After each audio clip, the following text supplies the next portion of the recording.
নবী সাল্লাল্লাহু আলাইহি ওয়াসাল্লাম মক্কার কাফেরদের সামনে থেকে যখন হিজরত করেছিলেন, দিনের বেলা বেরিয়েছেন নাকি? যে বেরিয়ে যাবো দিনে তাদের সামনে, কে কি করছে দেখছি, করেছেন? হ্যাঁ হ্যাঁ, বাসাই আল্লাহ, হ্যাঁ কি বলে, মারে কে, এই করে দিনের বেলা বেরিয়েছেন। কখন বেরিয়েছেন? রাতের অন্ধকারে। আচ্ছা, বেরিয়েছেন তো মদিনা হচ্ছে মক্কা থেকে উত্তর দিকে, কিন্তু নবী সাল্লাল্লাহু আলাইহি ওয়াসাল্লাম প্রথম বেরিয়ে দক্ষিণ দিয়ে গেছেন। কেন? যাতে আল্লাহ সেটা কম হয়। আচ্ছা, বেরিয়ে সাথে সাথে কেন মদিনার রাস্তায় টান দিলেন না?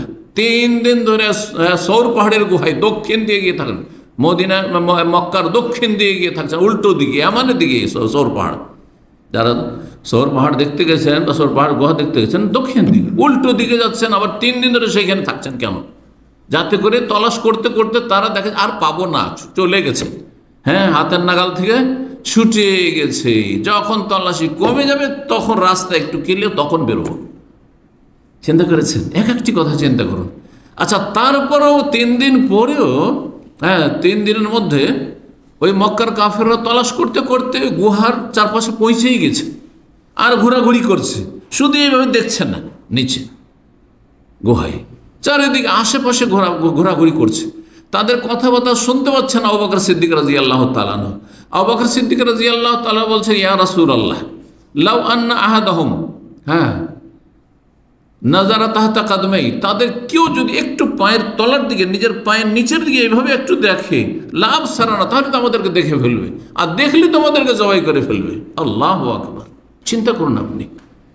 তাহলে বিচলিত হয়েছেন আবু বকর সিদ্দিক রাদিয়াল্লাহু, বিব্রত হয়েছেন, উদ্বিগ্ন হয়েছেন, পেরেশান হয়েছেন রাসূলুল্লাহ সাল্লাল্লাহু আলাইহি ওয়াসাল্লামের জীবনকে নিয়ে। প্রথমে নিজের জীবনকে নয়, কারণ নিজের জীবনকে কোরবানি করার সব প্রস্তুত আবু বকর সিদ্দিক রাদিয়াল্লাহু তাআলা। কি হবে তাহলে? রসুলকে আমরা হারিয়ে দেব, তাহলে ইসলামের কি হবে? ইসলাম মুছে যাবে আল্লাহর জমিন থেকে, আল্লাহর দ্বীন তৌহিদ মুছে যাবে, আল্লাহর ইবাদতবন্দি করার কোনো লোক থাকবে না। সুবহানাল্লাহ! এই করুণ পরিস্থিতিতে, কত জটিল পরিস্থিতি চিন্তা করুন, একটু এদিকে তাকাইলে তো পেয়ে যায়।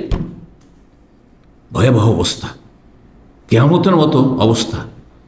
রাসূলুল্লাহ কি বলছেন? ইয়া আবু বকর, আবু বকর, মা জান্নাকা বিইসনাইনি আল্লাহু সালিসুহুমা, তুমি সেই 2 ব্যক্তি সম্পর্কে কি চিন্তা করছো যাদের তৃতীয় আল্লাহ রাব্বুল স্বয়ং রয়েছেন?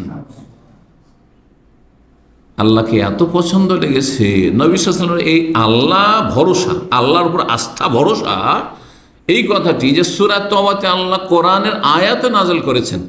সানিয়াস নাইন, 2 জনের দ্বিতীয় ছিল রাসূলুল্লাহ সাল্লাল্লাহু আলাইহি ওয়াসাল্লাম আর একজন আবু বকর। ইযহুমা ফিল গার, যখন উভয় ছিলেন সেই গুহায়, হ্যাঁ আত্মগোপন করে লুকিয়েছিলেন। ইয ইয়াকুলু লিসাহিবিহি, এবং নিজ সঙ্গী আবু বকরকে বলছিলেন, লা তাহজান, চিন্তা করিও না তুমি, কেন চিন্তা করছো তুমি? ইন্নাল্লাহা মা'ানা, আল্লাহ আমাদের সাথে আছে, আল্লাহ সাথে আছেন।